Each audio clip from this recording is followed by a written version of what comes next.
Hi, Melina. I am well. What was that, sorry? No?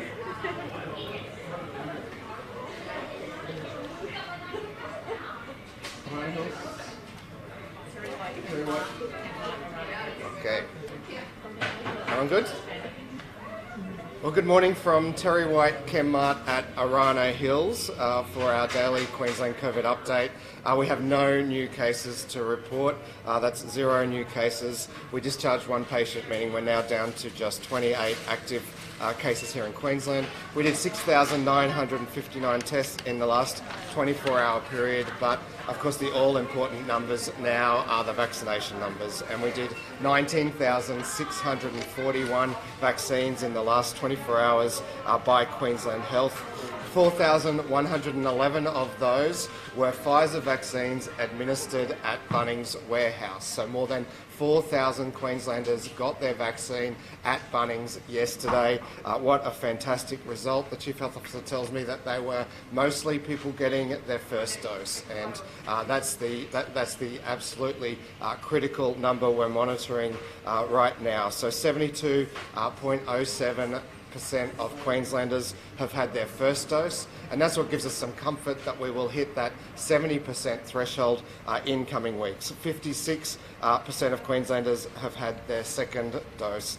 We're here at a pharmacy, which of course, in addition to Bunnings, is one of the places people can go to get vaccinated. So there's somewhere in just about every community where you can go and get your vaccine now, and it's absolutely critical. We just need Queenslanders to go out and get vaccinated. So go to Bunnings, go to the pharmacy, go to one of the clinics, go to your GP. There are lots and lots of choices. It is safe and it is easy, and the sooner we can get Queenslanders vaccinated, meet those targets, meet those thresholds, the sooner we can adjust those restriction levels. I'm going to ask the Chief Health Officer. Thank you very much, Deputy Premier. So good morning. Excellent news, no new cases in Queensland overnight, but we are still seeing tests being done, and it's really, really important, more so than ever before. If you have any symptoms at all, please come forward and get tested. And we're also seeing excellent vaccine turnout. So yesterday, our 33 Bunnings sites across the state did over 4,000 vaccines, 4,111, and the vast majority of those, over 2,800, were first doses, which is really, really important. So if you haven't had your first dose, it really is becoming too late for you. You need to come forward now and get that first dose of vaccine, because it takes 5 to 6 weeks before you get full immunity, and we don't know what will happen in the next 5 to 6 weeks. We could have an outbreak at any time, and it would be extraordinarily sad if we were to have an outbreak and people hadn't been vaccinated, because they're the people who will get sick and end up in our hospitals critically unwell. And we don't need that to happen, because we have got vaccination sites everywhere. We have them in Bunnings, we have them in so many pharmacies across our whole state, GP surgeries, we've got them in all of our mass vaccination clinics, and we've got pop-up clinics happening in all sorts of places. So today, for instance, Bribie Island Emergency Services Expo has got a pop-up vaccination clinic. So if you go to that expo on Bribie Island, go and get vaccinated there. And just go online, we've got pop-up clinics throughout the state of Queensland. So please, this is the weekend. If you haven't had your first dose, come and get dosed this weekend. If you've had one dose of Pfizer, 3 weeks later, get your second dose. 1 dose of Moderna, 4 weeks later, get your second dose. That's really important, because then 2 weeks after that, you'll be fully protected, which is fantastic. Thank you. Thank you, Deputy Premier and Dr Young, for having me. I'm pleased to be here today representing the Pharmacy Guild of Australia. Pharmacies are a vital part of our primary healthcare system, and pharmacists are highly trained healthcare professionals who have been vaccinating Queenslanders for many years. There are currently over 140,000 doses of the Moderna COVID-19 vaccine available in almost 700 community pharmacies across Queensland. If you've been thinking about getting your vaccination or vaccinating your family, now is the time. Please don't wait. Pharmacies are visited every month by families, including those families with special needs, and we are a trusted regular face for these people. For many, the thought of having to line up for hours at a vaccination hub is a daunting prospect, so their local pharmacy is the ideal location for their COVID-19 vaccine. So wherever you are in Queensland, you can visit findaPharmacy.com.au to find your local pharmacy and conveniently book in for your free COVID-19 vaccination. You can also walk in to a pharmacy on the weekends or after hours, such as the one here at Terry White Kemmart, Arana Hills. Anyone over the age of 12 years is eligible to receive their COVID-19 vaccine, the Moderna one. 97% of Queenslanders live in metro areas, live within 2.5 kilometres of a community pharmacy, and the same for 66% of our regional Queenslanders. So if you're not sure about receiving your COVID-19 vaccination, pop into your local pharmacy and talk to your pharmacist. We're more than happy to talk to you about this, and you're our number one priority. Please don't forget, visit findaPharmacy.com.au and book in your free COVID-19 vaccination. Thank you. Deputy Premier, New South Wales hit over 80% yesterday. What happens when we reach 80%? Well, as you know, we're still working through those details, but we remain committed to the national plan. What you've seen in recent days is the New South Wales government have torn up that national plan. The Prime Minister's so-called national plan is in tatters now, thanks to his buddy in New South Wales going off script, going rogue. Well, we will stick to the national plan and we'll continue to stick to the national plan. New South Wales, though, gave their citizens, you know, when you reach X target, you'll get this amount of freedoms. Isn't that a way to motivate people? If we set a date for reopening, wouldn't that motivate people to get a vaccine? Yeah, well, those targets are there. As soon as we reach those 70 and 80% targets, well, then the need for restrictions will get less. I guess the difference is we're not in lockdown here, so whereas in New South Wales they've had the motivation of lifting a lockdown, we're not currently in lockdown, and so the motivation, the incentive is to avoid a lockdown, and of course when we reach suitable thresholds, also being able to lift other restrictions. But there are very few restrictions currently in place in Queensland when compared to the southern states. So why won't you set a date for reopening the border then? Get people... Well, because we don't know when we'll hit those targets yet. We absolutely need Queenslanders to go out and get vaccinated. We're not yet at 80% first dose, and so that makes it very hard to predict when we will get to 80% second dose. As I said, now that we're over 70% first dose, well, that gives us some confidence about when we will get to 70% second dose, but we need Queenslanders to go out now and get vaccinated so that we can anticipate when we will meet those thresholds. Obviously, the hospitals can't cope with too many patients from COVID. 80% hasn't seemed to have been feasible. Are you really just waiting to see what happens in New South Wales experiment in order to see when you'll open the borders here? Well, we will get the opportunity to see what will happen in New South Wales. In fact, we've already had that opportunity. So much of the input data to that modelling comes from the experiences in New South Wales and Victoria, where they have had large number of cases and where their hospitals have had to cope with large number of cases. So of course, we will continue to use that information to inform our response here in Queensland. But no one can really plan for Christmas, I take it then, to know whether they can see their interstate rally? Well, if we get vaccinated, then they can. And so that's really the message to Queenslanders. Go, get vaccinated, and that is the thing that can give us certainty about when those other changes might be possible. So is it 70% double vax when you really start seriously looking at the border situation? Also, the national plan says that at 70% lockdowns are less necessary and can be more targeted, and so that is the commitment at 70%. At 80%, again, lockdowns even more rare. So they're the commitments. We are exactly on the national plan, and we'll continue to. But what about with the borders, though?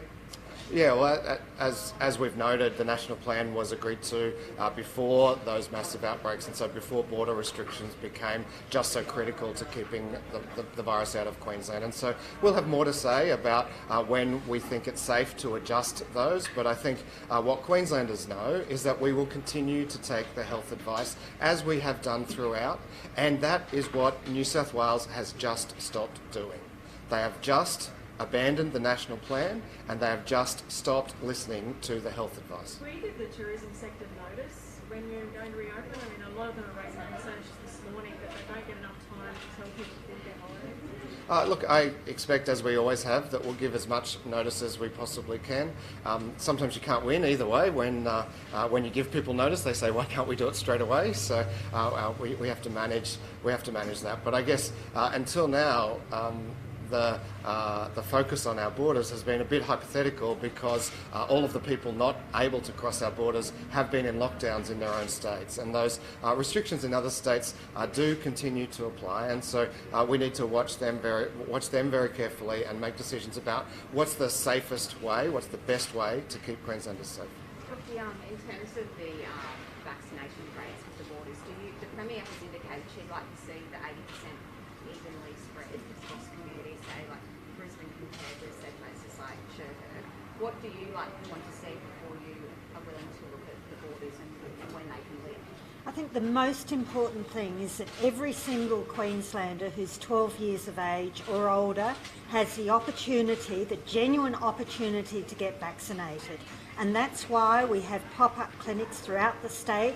We have pharmacies like this one. We have GP surgeries.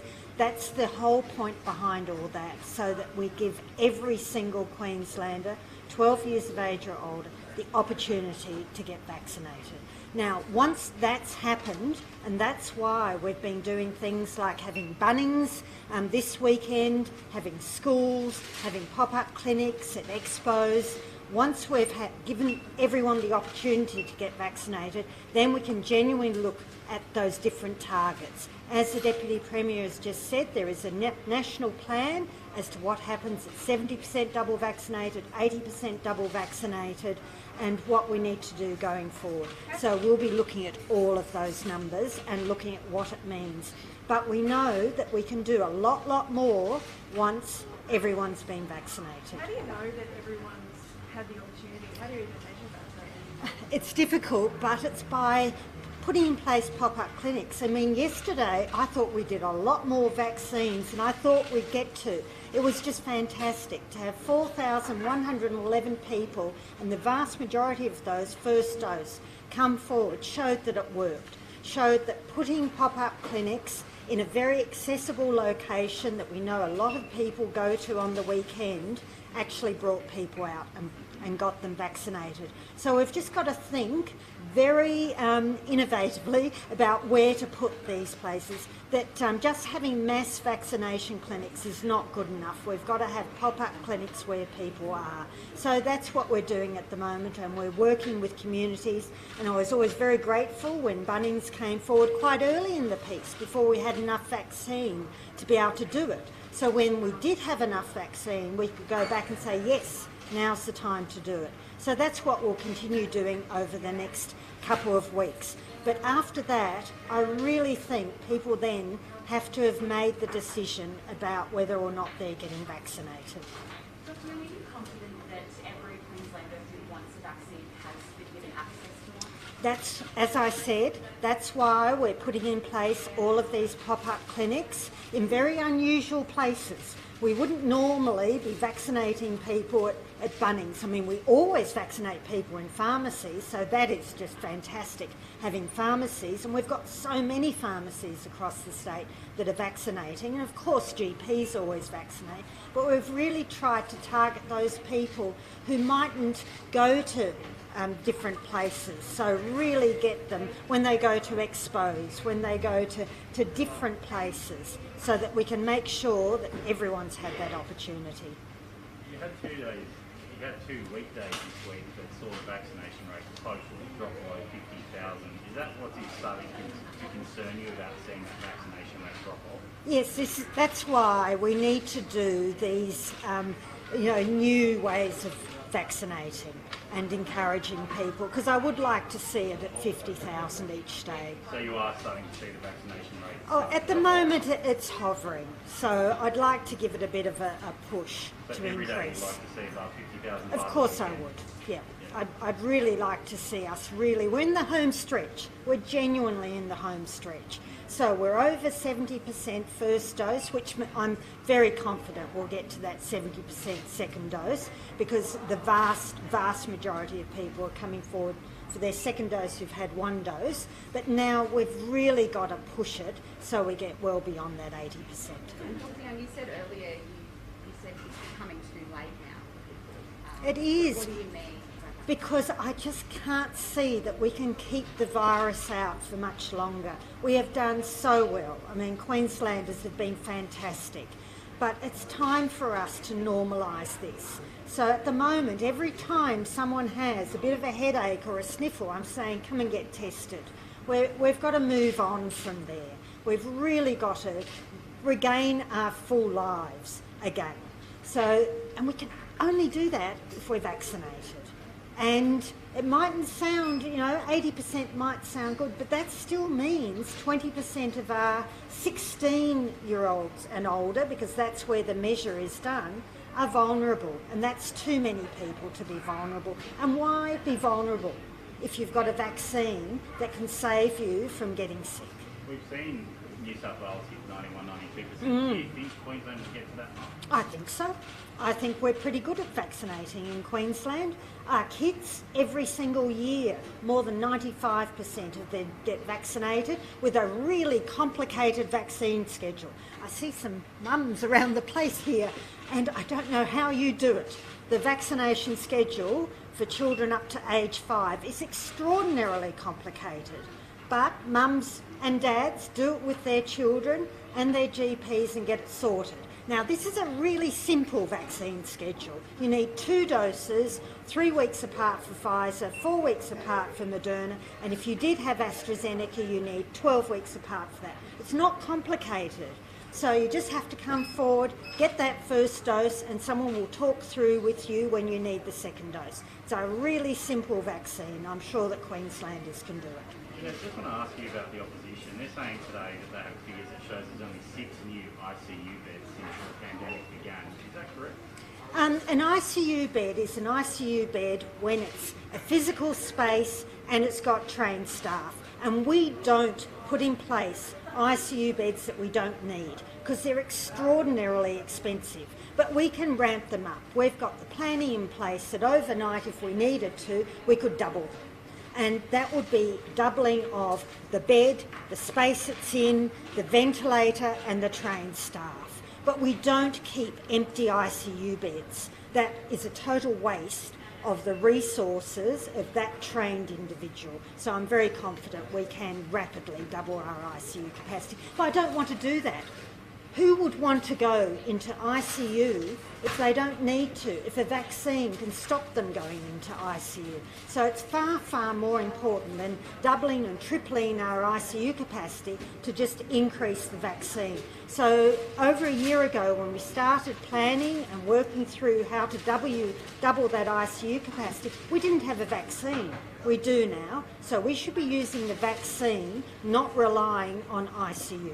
If you're double vaccinated, will you automatically still have to go to hospital if you get COVID? No, of course not. No. We're already moving away from that strategy. So when we had that last big outbreak with the Indooroopilly cluster, we started treating people in their home with virtual care. And that's what we'll do going forward. Of course we will, particularly people who are fully vaccinated, because it's very unlikely that they will become sick, but it will be done in a very careful manner to make sure that those people are safe. Stephen, could we just go here, just on the opposition claiming today that there's been little investment in ICU beds, is this just playing politics based on what Jeanette Young said? It is. This is just the daily David Crisafulli press conference where he bags our health system. The fact is we've had plans in place to deal with a widespread outbreak well, for the best part of 18 months, even longer now, and it would be silly to, as the Chief Health Officer has said, have staffed beds without patients in them. Our hospitals operate at a very low level of latency because that's the most efficient way of operating them, but with a significant ramp-up capability, and that's what's in place. But it is very unlikely that somebody who is double dosed will need an ICU bed. And so while we have plans in place to create those ICU beds if we need them, it is a lot cheaper and a lot more efficient, not to mention a lot better for the individual to just get vaccinated because, as the Chief Health Officer has just said, ICU is not a very pleasant place to be. You don't want to end up in an ICU bed, and the way to avoid that is to get vaccinated. The way to avoid seeing your loved ones in an ICU bed is to encourage them to get vaccinated. If the hospitals are ready though, then why do you accuse the Morrison government of shortchanging Queensland? Oh, well, they're ready, but what we will see if there is a significant outbreak amongst unvaccinated people, we will see a surge in demand. Now, our budget adjusts to meet that demand regardless of what it is. The Morrison government has an artificial cap on their contribution. So our hospitals are funded under a partnership agreement between the state and the Commonwealth, but the Commonwealth has put in an artificial cap of 6.5% funding growth, no matter how much demand grows. And what we've seen in New South Wales and Victoria is significant increases in hospital demand that has largely displaced other less urgent care. So people waiting for elective surgery, for example, less urgent elective surgery has been suspended in New South Wales for nearly 4 months now. So that's what will happen if we have an outbreak before we've got enough people vaccinated. That's why we need people vaccinated, and we need the Prime Minister to live up to what should be a true partnership. A true partnership should see both parties meeting their fair share, and that's all we've asked for. We're not the only state to have asked for that.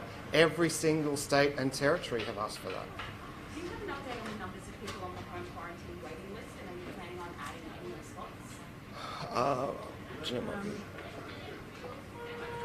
I don't have any new numbers than yesterday. So yesterday we had 344 who had already arrived, and there were 998 booked in to arrive by Thursday of this week. So that's at 1,000. So at the moment we're reviewing that whole process to see where we next go with it. Premier, last question, Deputy Premier, last question for me. You'll get me in trouble, Sean. Anna will be very angry about it. Sorry, I just wanted to ask you, in regards to the tourism campaign that kicks off tomorrow, are you worried about the website crashing, given that there's so much promotion to get on board and get a half-price ticket? I don't have any briefing on the capacity of the website, but I'm sure we are well prepared for the traffic that might come, and I've got no doubt that as people can come to Queensland, we're going to be inundated with people who've had to put off their Queensland holiday for a year or two. They're all going to want to come here because all of the best places to visit in Australia are here in Queensland. Based on that, then, I know you haven't given a date on the border, but would you like to see the border open by Christmas so that you can help out tourism operators, let alone families? Oh, I'd love to. I'd love to see it open sooner, and that's why we're here. That's why we're talking about vaccinations, because the sooner we get people vaccinated, the sooner we can adjust those restrictions. The sooner we can welcome people back to our state, moving here or coming here as tourists. Deputy Premier, I just have a question about there's reports about the skill shortage today in today's paper. Is there anything else the government's doing to address that issue? Yeah, look, this is an unfortunate byproduct of what is a very good thing, and that is that our unemployment rate keeps going down. We are creating more and more jobs here in Queensland. The 4.9% unemployment rate is a great thing for Queensland, but it means increasingly employers are struggling to find the skilled staff that they need, and that's why we're investing in our people. We're investing in giving Queenslanders those skills so that our employers can then give them jobs, and so we can continue to drive that unemployment rate down. Thank you. Now we're going to give someone their needle. Not me, someone.